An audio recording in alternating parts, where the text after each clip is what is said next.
Hello millionaires. तो कैसे हैं आप सभी लोग। तो आज मैं आपके लिए जो किताब लाया हूं उसका नाम है फ्लो इन हिंदी। बुक का परिचय।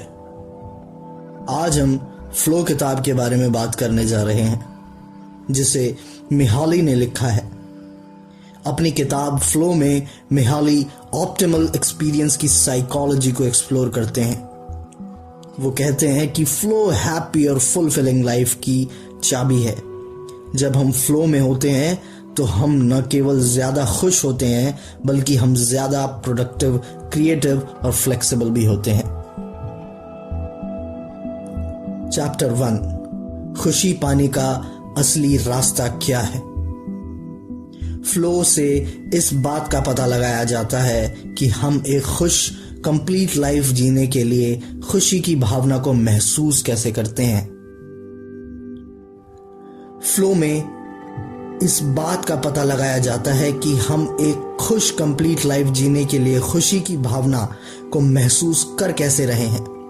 यह तब हासिल होता है जब हम खुद को सब्लिमेशन की सिचुएशन में डुबो देते हैं, जिसे ऑथर फ्लो कहते हैं।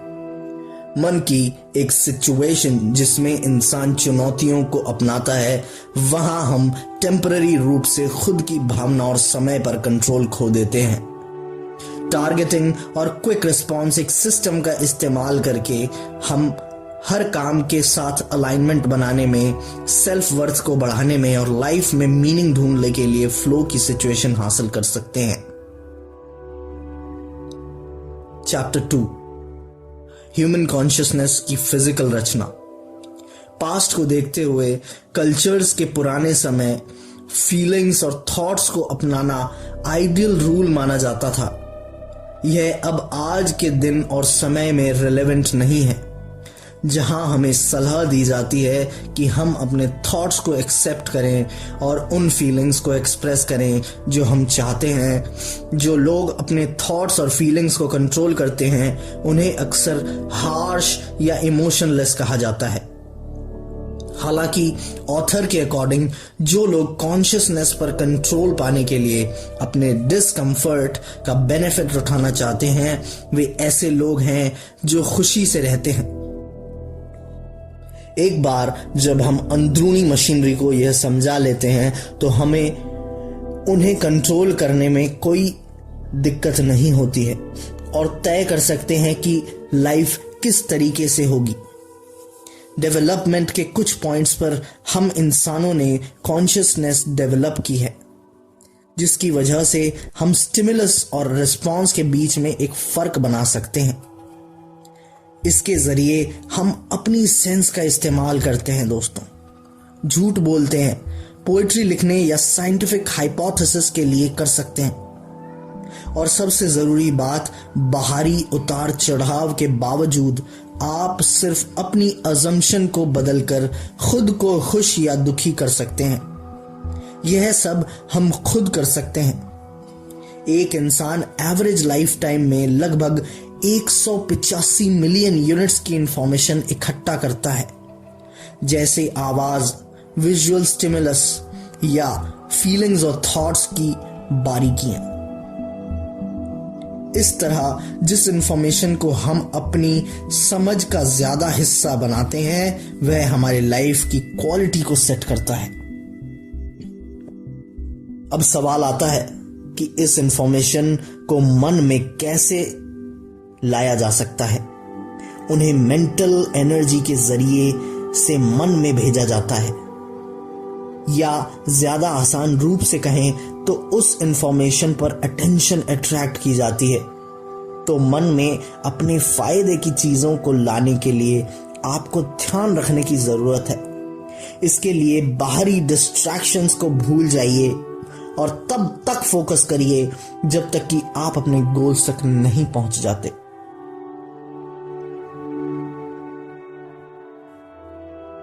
चैप्टर 3, हैप्पीनेस, लाइफ की क्वालिटी।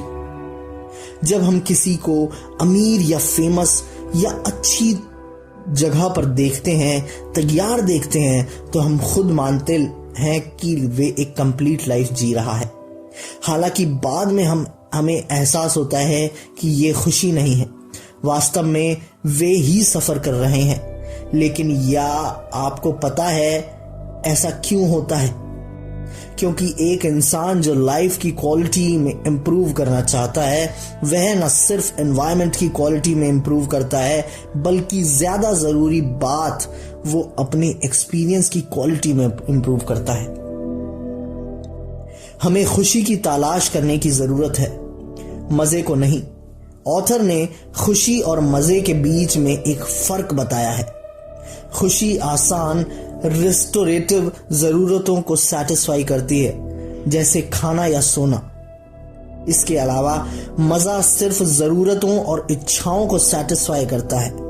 साथ ही इंस्टिंक्ट की लिमिट्स को दूर रखने के लिए स्किल और कंसंट्रेशन का इस्तेमाल करके खुद को भी इंस्पायर रखता है, जिससे हम अपने बड़े गोल्स को पूरा कर सकते हैं और एक ही समय में खुद पर कंट्रोल भी कर सकते हैं।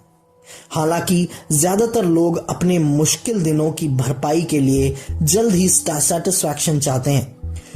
मजे को प्रायोरिटी देना बहुत मुश्किल नहीं है दोस्तों, लेकिन मजे पर खुशी की भावना लाना आसान है।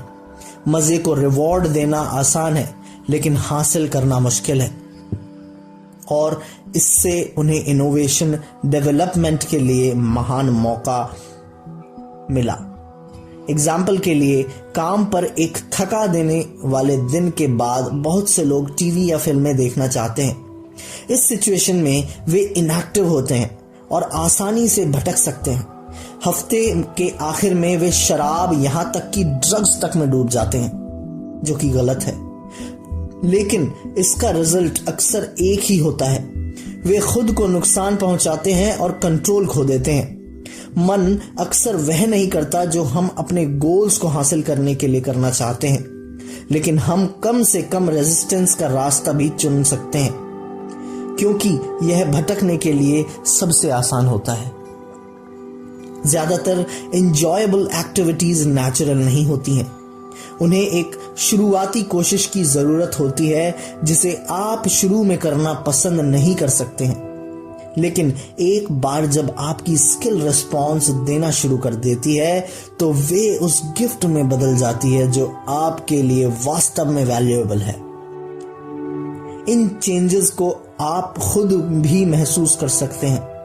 इसके लिए बस एक शुरुआत करें और अपने वैल्यूएबल रिजल्ट्स को हासिल करें।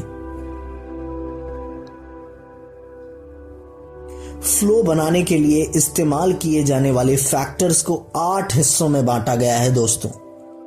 जब कोई इंसान फ्लो को एक्सपीरियंस कर रहा होता है, तो इनमें से एक ज्यादा फैक्टर्स हमेशा एक्टिव रहते हैं। सबसे पहले, फ्लो का एक्सपीरियंस आमतौर पर तब होता है जब हम उन कामों का सामना करते हैं जिन्हें पूरा करने का हमारे पास मौका होता है। दूसरा, हम जो कर रहे हैं उस पर फोकस करने में केपेबल होते हैं। तीसरा और चौथा फोकस आमतौर पर तब पॉसिबल है जब किए गए कामों में क्लियर गोल्स होते हैं और जल्दी रिस्पॉन्स मिलता है। पांचवा, इंसान गहरी लेकिन कंफर्टेबल पार्टनरशिप के साथ काम करता है, जो रोज की लाइफ की चिंताओं और दुखों को अवेयरनेस से दूर कर देती है। छठा, एंजॉयबल एक्सपीरियंस लोगों को अपने कामों पर कंट्रोल की भावना पैदा करता है।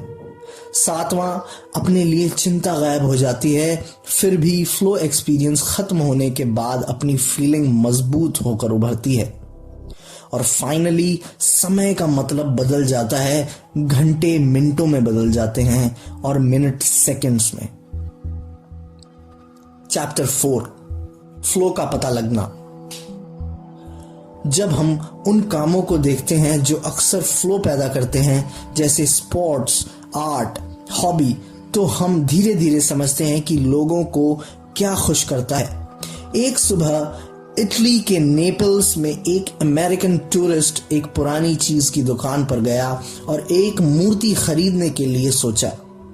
स्टोर के मालिक ने उसे मूर्ति एक ऑफेंसिव कीमत बताई, लेकिन जब उसने देखा कि वो उतनी कीमत देने वाला था तो उसने कहा कि वो आइटम बेचने के लिए नहीं था। अब सोचिए उसने ऐसा क्यों किया। असल में उस दुकान का मालिक इतनी ज्यादा कीमत इसीलिए नहीं लगाता है क्योंकि वह गेस्ट से फायदा कमाना चाहता है, बल्कि इसीलिए क्योंकि वह उसकी इंटेलिजेंस का मजा उठाना चाहता है। यह उसे उसके दिमाग को तेज बनाने, अपने सेल्स स्किल्स को इम्प्रूव करने के लिए ट्रेन करने में मदद करता है। जब भी हम ऐसा कोई काम करते हैं जो ना बहुत आसान है और ना बहुत मुश्किल, तो हम ज्यादा हासिल करने की अपनी लिमिट्स को बढ़ाते हैं। एग्जाम्पल के लिए, जब आप टेनिस खेलते हैं तो आप बस पहली नेट पर गेंद को हिट करने की कोशिश करने का मजा लेते हैं, लेकिन एक बार जब धीरे धीरे आप उसमें माहिर हो जाते हैं तो काम धीरे धीरे बोरिंग हो जाता है और आप खुद को चैलेंज देना शुरू कर देते हैं, जैसे कि कॉम्पिटिटर एक तरफ बॉल मारना। अगर आप एक कॉम्पिटिटर चुनते हैं जो कि एफिशिएंसी से खेलता है और आपसे 10,000 गुना ज्यादा स्किल्ड है, तो उसे जीतना आपके लिए काफी ज्यादा मुश्किल होगा। आपको जल्द ही जानने और डरने में फर्क पता चलेगा, क्योंकि यह चैलेंज इतना मुश्किल है कि आप नई स्किल की प्रैक्टिस करने का मौका भी छोड़ देंगे। हालांकि अगर आप अपने लेवल से थोड़ा ऊपर एक कॉम्पिटिटर चुनते हैं तो आपकी स्किल वास्तव में इंप्रूव होती है। जैसे कि किताब के ऑथर ने खुद कहा है कि चॉइस बोरियत और चिंता के बीच बॉर्डर पर आती है। जब चैलेंजेस आसान हो जाते हैं और इंसान की परफॉर्म करने की एबिलिटी के खिलाफ बैलेंस्ड होते हैं, तब चॉइस आती है। दोस्तों, आप समझ रहे होंगे कि बेहतर होने के लिए स्किल्स को पर्सनल गोल्स, पैशन के साथ बैलेंस करने की भी जरूरत होती है, और ऐसे में सर्कमस्टांसेस से इन्फ्लुएंस्ड नहीं होना चाहिए। जैसे अगर आप इच्छा करते हैं कि आप अच्छा करें और अवार्ड का वादा, या अगर आप अच्छा नहीं करते हैं तो धमकी और सजा का मिलना। इसका सही अंदाजा लगाने के लिए पॉटर ईवा जीजल के लाइफ के बारे में पढ़ें, जिसे कभी स्टालिन की फोर्सेस ने अरेस्ट किया गया था।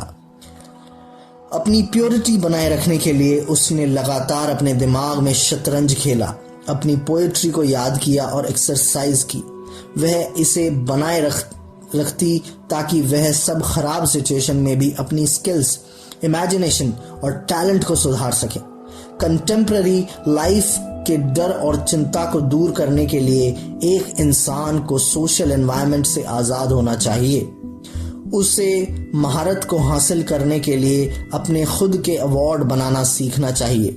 साथ ही बाहरी सिचुएशन की परवाह किए बिना खुशी और पर्पस ढूंढने की एबिलिटी डेवलप करें। चैप्टर 5, शरीर में फ्लो। कोई लाइफ को बेहतर बनाने के लिए पूरी तरह से आर्ट या स्पोर्ट्स पर डिपेंड नहीं रह सकता। दूसरी तरफ हमारी बॉडी में हमेशा एक इनफाइनाइट पोटेंशियल होता है। अगर उस पॉसिबिलिटी को अनदेखा किया जाता है तो शरीर के काम धीरे धीरे खत्म होने लगेंगे। एग्जाम्पल के लिए, अगर आप प्रैक्टिस नहीं करते हैं तो आपकी बॉडी धीरे धीरे चलती है, अजीब तरीके से आपकी आंखों में कम फ्लेक्सिबिलिटी आ जाती है, आप सिर्फ बोरिंग चीजों को नोटिस करते हैं, आपके कान से सिर्फ शोर सुनते हैं और आपका मुंह सिर्फ स्वाद महसूस करता है। इसके लिए लाइफ की क्वालिटी में सुधार करने के लिए वास्तव में मन में क्या होता है, यह जानना बहुत जरूरी है। इसीलिए दोस्तों, शरीर को हमेशा एक्टिव रखें और हमेशा कुछ भी करने के लिए कारगुजार रहें, तो आपके शरीर में फ्लो बना रहेगा। छठा चैप्टर, विचारों का फ्लो। आखिरी एक्सपीरियंस सिर्फ सेंसेस के बारे में नहीं है। हमारे महसूस किए जाने वाले कुछ सबसे अपलिफ्टिंग एक्सपीरियंसेस में मन में पैदा होते हैं जब कुछ इंफॉर्मेशन को हमारी सेंसेस का इस्तेमाल करने के बजाय सोचने की जरूरत होती है, यानी कि विचार। मेंटल एक्टिविटीज में पढ़ना सबसे आम फ्लो इंड्यूसिंग बिहेवियर माना जाता है। इसके अलावा क्रॉसवर्ड्स को सॉल्व करना, सुडोकू खेलना, लिखना, मैथ्स सॉल्व करना जैसी एक्टिविटीज का इस्तेमाल अपनी थॉट में फ्लॉप्स लाने के लिए करें। हम जो मानते हैं उसके अलावा माइंड की नॉर्मल कंडीशन एक गड़बड़ है। ज्यादातर लोगों के लिए जब वे फोकस करने की कोशिश करते हैं तो उनका ध्यान किसी और चीज पर होता है, जिसके लिए उस ध्यान को लंबे समय तक बनाए रखना इम्पॉसिबल हो जाता है। लेकिन जब आप फ्लो के साथ एक काम करते हैं तो आप आसानी से अपने आइडियाज पर फोकस कर सकते हैं और इसके जरिए आप जो भी काम करना चाहते हैं उस काम को काफी बेहतरी से करते हैं। कुल मिलाकर फ्लो ही एक ऐसा तरीका है जिसके जरिए मन में एक सीक्वेंस बनाया जा सकता है।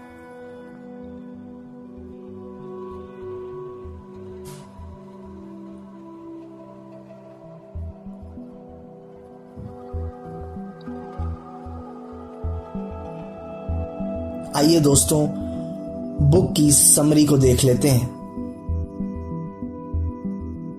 हमने अब तक सीखा कि असली खुशी हासिल करने के लिए फ्लो की पावर का इस्तेमाल करना चाहिए।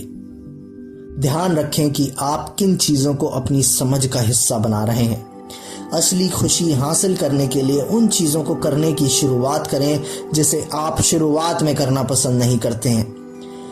अपनी लाइफ से डर और चिंता को दूर करने के लिए अपने खुद के अवार्ड बनाना सीखें। साथ ही बाहरी सर्कमस्टांसेस की परवाह किए बिना खुशी और पर्पस ढूंढने की एबिलिटी डेवलप करें। अपनी लाइफ की हायर पावर को महसूस करने के लिए योगा करें। अपने थॉट्स में फ्लो लाने के लिए पढ़ना शुरू करें। फ्लो की सिचुएशन हासिल करने के लिए काम पर नए चैलेंजेस की तलाश करें।